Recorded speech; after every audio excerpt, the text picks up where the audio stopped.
सभी को हनुमान जयंती की हार्दिक शुभकामनाएं। आइए हनुमान जयंती के शुभ अवसर पर सुनते हैं हनुमान जी की जन्म कथा। हर साल चैत्र पूर्णिमा को हनुमान जयंती के रूप में मनाया जाता है। इस दिन भगवान श्री राम के प्रिय भक्त हनुमान जी का जन्म हुआ था। हनुमान जी भगवान शिव के 11वें रुद्र अवतार हैं, जिन्होंने त्रेता युग में भगवान राम की सेवा करने के लिए जन्म लिया था।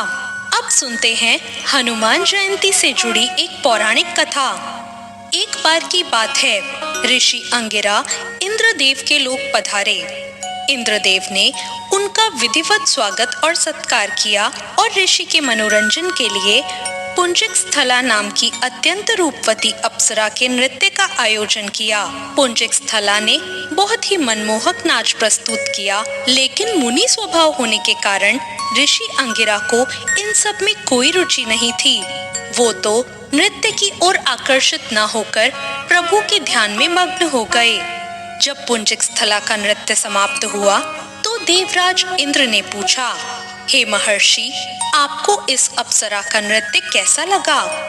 इस पर ऋषि अंगिरा ने उत्तर दिया, हे देवराज, मुनि स्वभाव होने के कारण मेरी नृत्य भोग में कोई रुचि नहीं है। इस कारण मैंने इस अप्सरा के नृत्य पर बिल्कुल भी ध्यान नहीं दिया, इसलिए मैं इसकी प्रस्तुति के बारे में कुछ नहीं बता सकता। अंगिरा ऋषि द्वारा अपनी प्रशंसा न सुनकर पुंजिक स्थला उन पर क्रोधित हो उठी। इस पर ऋषि ने उन्हें श्राप दे दिया और कहा, हे पुंजिक स्थला, तू जिस रूप और सौंदर्य पर अभिमान कर रही है वो नष्ट हो जाएगा और तेरा अगला जन्म वानर के रूप में होगा।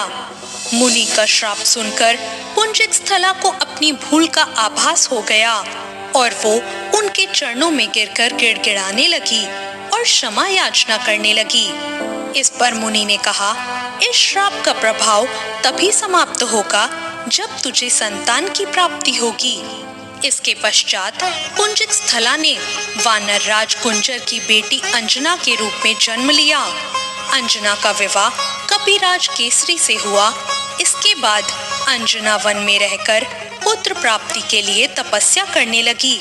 इधर त्रेता युग में अयोध्या नरेश राजा दशरथ ने संतान प्राप्ति के लिए अपने गुरु वशिष्ठ के निर्देश अनुसार पुत्रेष्टि यज्ञ करवाया। ये यज्ञ श्रृंगी ऋषि द्वारा संपन्न कराया गया। ऋषि ने पूर्ण आहुति की और इसके बाद यज्ञ कुंड से अग्निदेव प्रकट हुए और राजा दशरथ को एक खीर का पात्र देते हुए बोले, राजन, ये खीर आप अपनी रानियों को खिला देना। अवध नरेश ने वो खीर अपनी तीनों रानियों में बराबर बांट दी। कौशल्या और सुमित्रा ने तो खीर ग्रहण कर ली, लेकिन जब रानी केकई खीर ग्रहण करने लगी तभी एक चील आई और उस खीर का कुछ अंश झपट कर अपने मुंह में लेकर उड़ गई। जब वो चील संतान प्राप्ति के लिए तपस्या कर रही अंजना माता के आश्रम के ऊपर से उड़ रही थी, तब अंजना आसमान की ओर मुख करके देख रही थी। उनका मुख खुले होने के कारण खीर का कुछ हिस्सा उनके मुंह में आ गिरा। ये बात जब उन्होंने अपने पति वानर राज केसरी को बताई तो उन्होंने कहा, हे प्रिय, इसे भगवान शिव का प्रसाद मानकर ग्रहण कर लो। पति की बात सुनकर अंजना ने वो खीर ग्रहण कर ली और इसके फलस्वरूप वो कुछ समय बाद गर्भवती हो गई और उनके गर्भ से बहुत ही बलशाली और तीव्र बुद्धि वाले हमारे केसरी नंदन हनुमान जी का जन्म हुआ। तो ये थी हनुमान जी के जन्म की कहानी। आपको ये कथा कैसी लगी, कमेंट करके जरूर बताएं।